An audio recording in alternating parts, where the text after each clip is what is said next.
Well, well, well, it's 3:04 where I am here in Florida, and Margie's also in Florida in Brevard County. And this will be our first, I don't think we've ever done an interview. We've done a lot of things together over the years, but I don't think we've ever done an interview that's going to be on Facebook and YouTube. No, we never have. Never have. Yeah, I was going to make one myself this morning, but I had some problems finding my shoes, and I had to get to the doctor's appointment, and I ran out of time. So anyway, I've titled this video, Reconnecting with Margie Ruzzo. And I wrote a little blurb. It said, Margie and I have been friends for over 20 years. She was my boss at a job I held many years. She was a partner in emotional healing workshops and much more. I'll let her share some of the highlights she remembers of our friendship. Oh, and she does have a workshop coming up next weekend. There is still room. So Margie, tell us about yourself. That's such a big question about myself. It depends on what mood I'm in, what day it is, what has just recently happened, and when you've lived a long time, you realize how dimensional a personality you are. I never know what to say when people say, "Tell me about yourself." I think I'm just a person who's here to enjoy life, and sometimes I'm good at it and sometimes I'm not. But you said that I've known you for 20 years. And over 20 years. Yeah. What year did you do the workshop? 2000 and... No, 1994 or something like that, I think. Yeah. I'm pretty sure it was 94. It was about 3 years before you did your workshop. So it's been over 20 years, I'm pretty certain. Yeah, I think that it was 93 or 4 that I met you. Yeah, either or. Yes, I agree.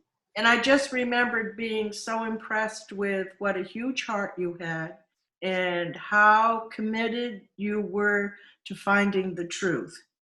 And that it's funny because my idea of what the truth is has changed so much since then. I really realized there's such a difference between what my personal truth is or what your personal truth is and what the big truth is, which sometimes I don't think any of us know. Actually, most of the time, I think we don't know. Yeah. Well, I do think that a lot more is being revealed, and we're having opportunities in our generation that previous generations did not have. I do think there's an awakening occurring, and our friendship has been part of that in our individual lives, and we've seen it in people around us as well. Mm-hmm. I've also always been impressed with how much self-examination you do, because I also tend to be a very introspective person. And I think we've been catalysts in each other's life for discovering more about ourselves. Sometimes we've been very close, and sometimes we've argued and had differences of opinion.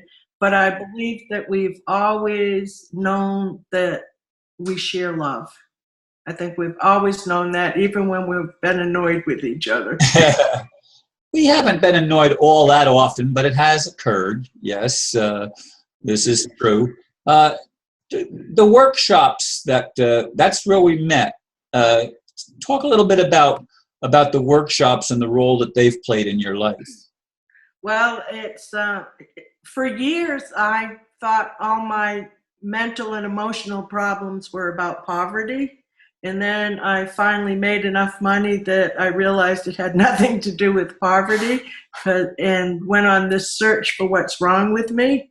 And at first I did workshops in California, and they so impacted my life.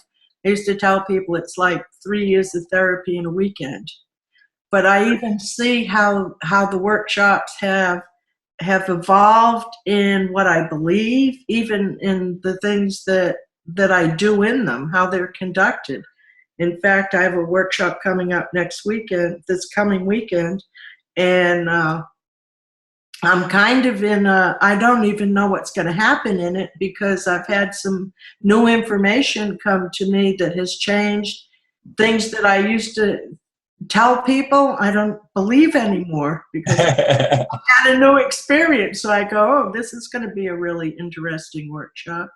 But the one that you're talking about where I met you was Art Sellers Creative Arts, and it's about working the emotional body. And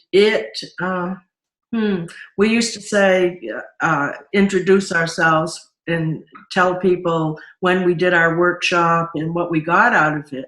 And what I always said is, I did my workshop in December of 1990, and what I got out of it was the ability to express my feelings. I could stand on a stage and tell 500 people about facts, and I couldn't tell my children I loved them when it was important. And I really got to see that an unexpressed emotion, people usually think of that as being sadness or anger that you can't express. In my case, I had difficulty expressing my love. And I don't think you're the only one. I think because in our world, love is actually quite uncommon. I mean, we are taught to be selfish. We're programmed to only look at what's in it for me. Mm-hmm. And we don't really know a whole lot about love, including loving ourselves, because we've been put down so much. We've been put in a box and we don't fit. And we've also been judged on what we do rather than who we are. And we think who we are is our roles. You know, I'm a mother, I'm a daughter, I'm an employee. This is my profession. And that's not who we are either. Right. I really believe when we get down to it, we're a piece of God and we are love. But this is so far into what we've been taught that no wonder we're so confused about ourselves most of our lives. And I think that's what the workshops have done for me. They've gotten me to the place of where I realize that I'm a piece of the divine. I'm a piece of it all. And that I am essentially love. What I've noticed is the more I take care of myself, the more I become that person I always wanted to be, rather than it being a job. I used to think being a good person was like being a job. I had to help you because it's the right thing to do. I have to love you because it's the right thing to do, but it was like a chore. And then I would help people and get resentful about it and then feel bad about myself because I was resentful. But what I find is when I really nurture that sweet, innocent part of myself, I help you because I want to. It's not a chore. It's not a job. It's just natural. I love you just because I love you. It's not because it's the right thing to do. But I find that comes with taking care of myself. And that's funny because we've also been taught about selfishness, and sometimes I think we see that wrong. It's not selfish to take good care of ourselves. No, it's not. That's what enables me to be there for you in an open, honest, just who I am way, rather than some new chore that I've given myself. And well, I've given myself the chore of getting well, and I'm doing a very good job of it. I mean, since I've been seeing the holistic practitioner, I no longer have the shortness of breath. I mean, I've got to do a lot of exercise before I start getting winded. And I'm actually in a gym, and I'm exercising every single day for an hour or more. So I'm doing some things that even a month ago I thought were pretty much impossible. So there's been some rapid healing and some rapid changes for me. You look so much better, and it makes me happy to see you coming back, because this is the Ron I remember. This is who I think of when I think of you. Well, that's good. And I hope to get back. I have, of course, this year, because of the health issues, I haven't been to the workshops, but I was one of your assistants for a long time, and you actually renovated the workshop or changed it around, and you did some things that adding to what Art Sellers, the foundation that he had made, and of course Mark and Scott still do workshops the way that Art did. Mhm. But you've actually made the workshop something a little bit different. Do you want to talk about some of the things that perspectives and changes that you've made? Well, that's why I call it the workshop ever evolving, because I find as I continue to work on myself, continue to see how I operate, listen to new teachers, new people that give me ideas and try things that they say, the more I discover about me, the I change how I do things because I start to not believe them anymore. And I do what is working for me. And it has introduced, I used to think it was, go back and dig up your past and heal that child. And now I'm seeing that it's like, no, heal that child right now. What is that child's needs right now? And I find getting love, accepting love, feeling love is more healing than anything else I've ever done.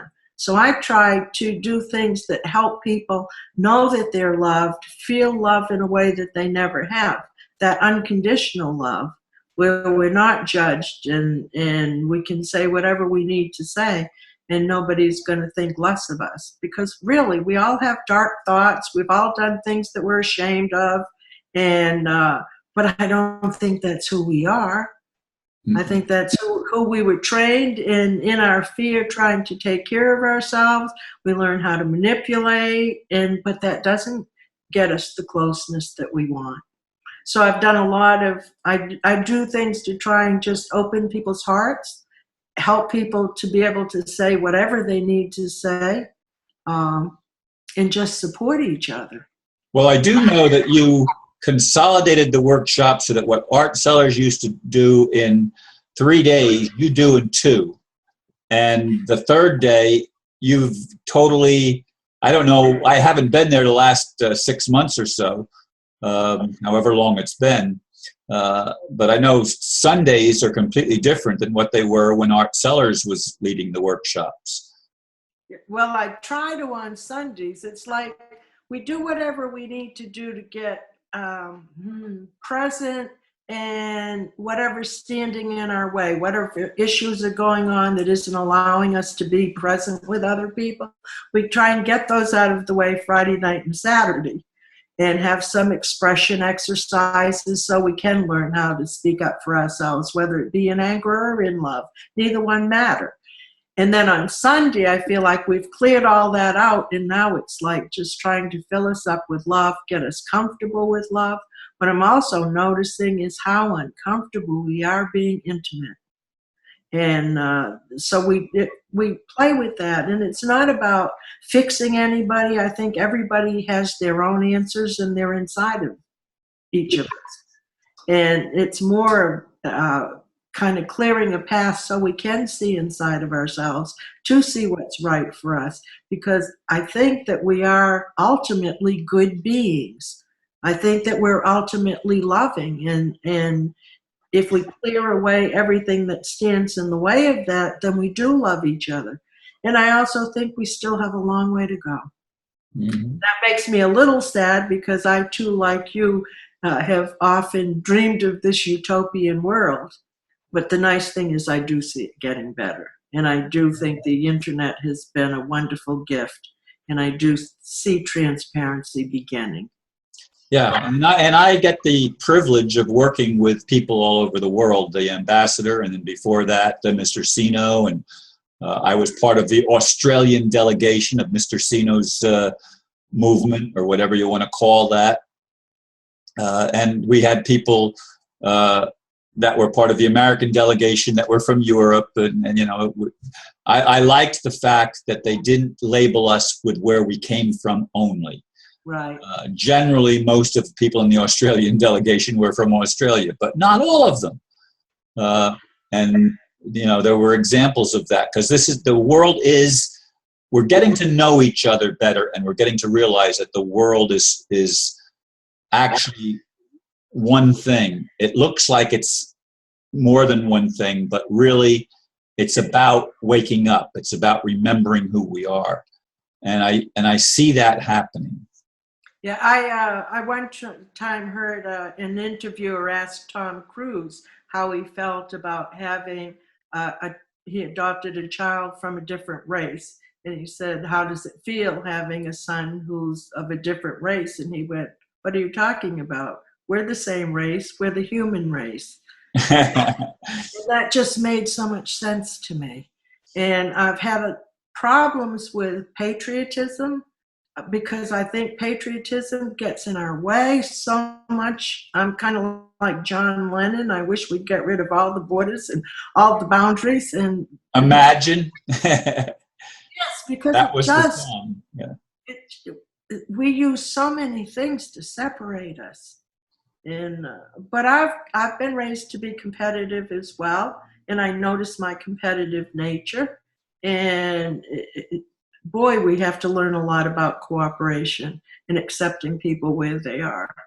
I used to think I was so open-minded, and then I started really examining what is open-mindedness, and I realized I was just as closed-minded as everyone else. I just had some different ideas than the mainstream, but I was just as narrow in it. And so these are the things that we do in the workshop. Examine things like, uh, can you have a belief and allow somebody to have a different one and both be okay? I And know love and support each other to the best of your ability. right. I'm in a 12-step program, and I had a sponsee who's a very fundamental Christian and said, "Do you think we can work together because our belief systems are so different?" And I told her that, "Don't you think God is big enough that we could both be right?" And she thought that was kind of interesting. But I think God is so beyond our comprehension that I do think God includes everything.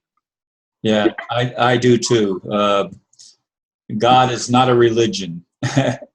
And That's all religions make contributions to our understanding, and all religions also stand in the way of our development. So I agree. both are true. Uh, I, we've got to learn to eat the fruit and spit out the pit.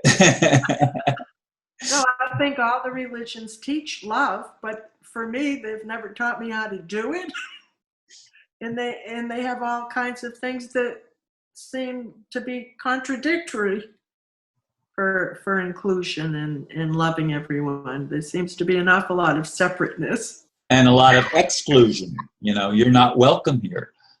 I mean, I literally was in a in a Pentecostal church in another state when I was traveling at one point in time, and I was there as a visitor, and I always brought my tambourine in. Mm-hmm.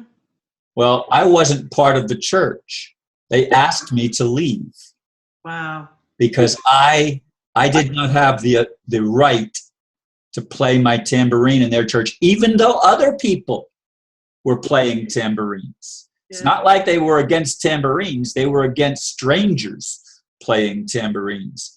Yeah. And this closed-mindedness, unfortunately, permeates a lot of religious beliefs Mm-hmm. that separate and build walls, and it does not allow us to love one another, which is the first and greatest commandment next to loving God.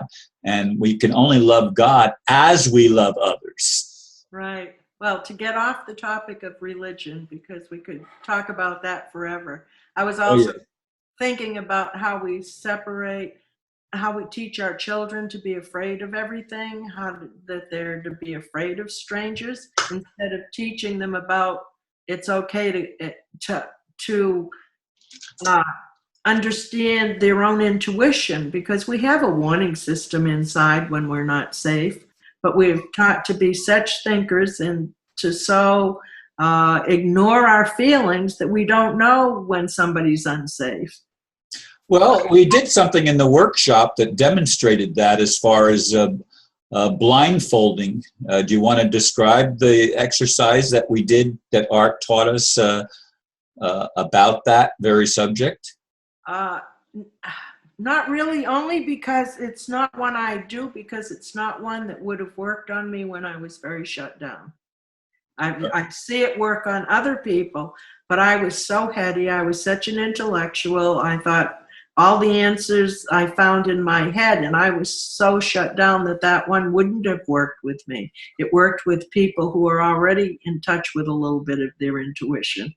So I'm never quite sure who those people are, but I can tell you that he used to blindfold people and then walk up to them, tell them to put their wall up and walk up to them, and he'd be standing with his fist in their face.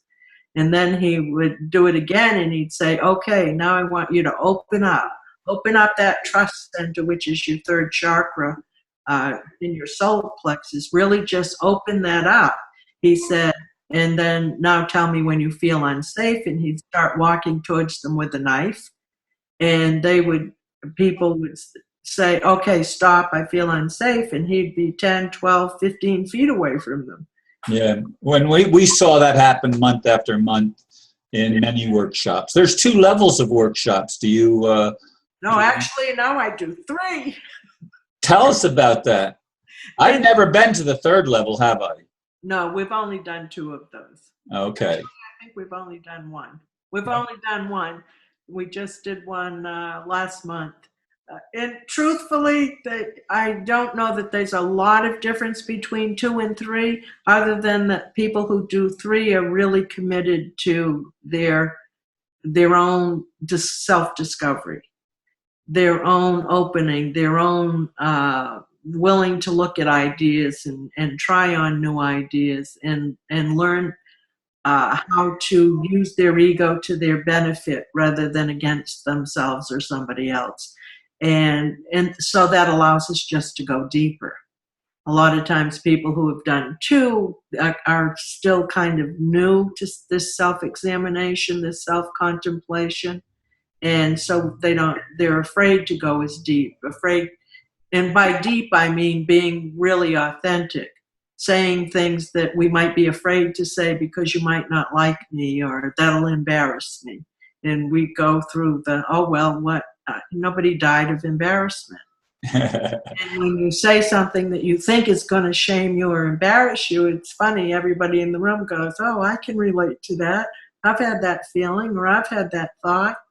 And the more we do that, the more we realize as many different ideas as we have, as many different experiences as we've had, we all feel the same way. Our feelings are all the same. Sad is sad. I remember I had a girlfriend who had a mongoloid child who they didn't expect to live more than age like 10. And she got a lot of sympathy from people. And one day she got really angry. And she said, hurt is hurt. Disappointment is disappointment. We make up stories about whose is worse than the other. She said, but honestly, the kid that wants a new dress for the school dance Friday night that can't have it is just as disappointed as I am because my child may not live long. She said, disappointment is disappointment. We put all these value systems on things that separate us. If you're disappointed, you're disappointed. If you're hurt, you're hurt. If you're angry, you're angry. We look to justify all our emotions, and if we don't have this big, horrible story to tell about why I'm hurt, we deny that we're hurt. And then we wonder why we're not functioning well, or why we never quite feel well. And I think that we have to acknowledge that within ourselves. We're living in denial. Yes. And that's not a river in Egypt.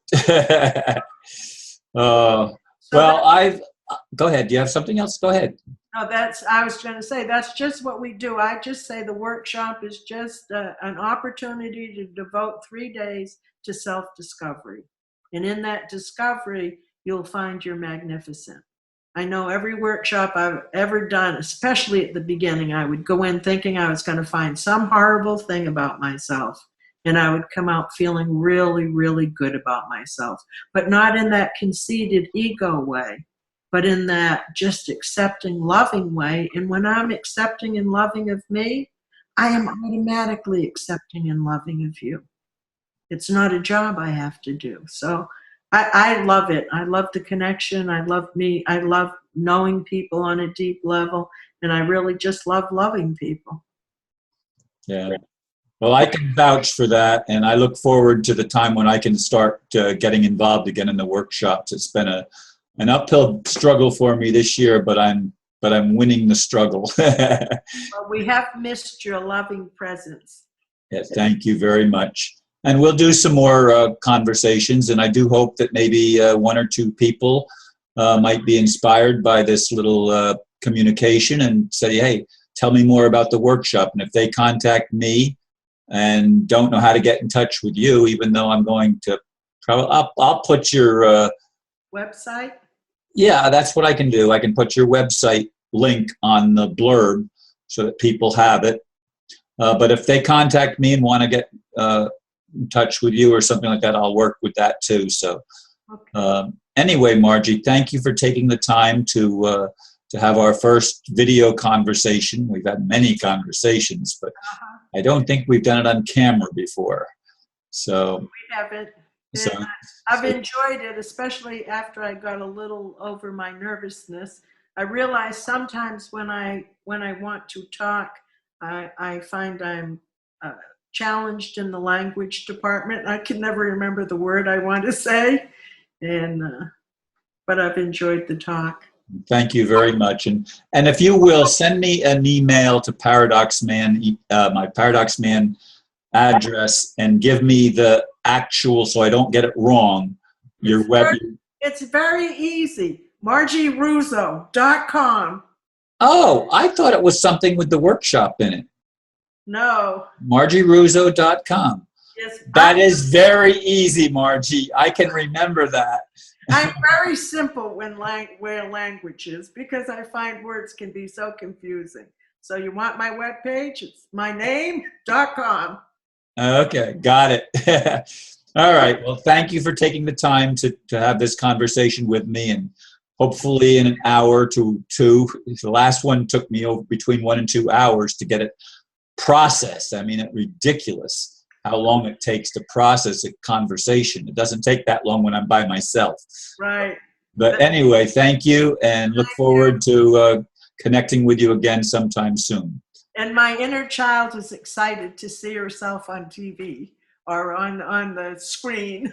Okay. Well, thank you. Thank you much, and namaste. Whoops.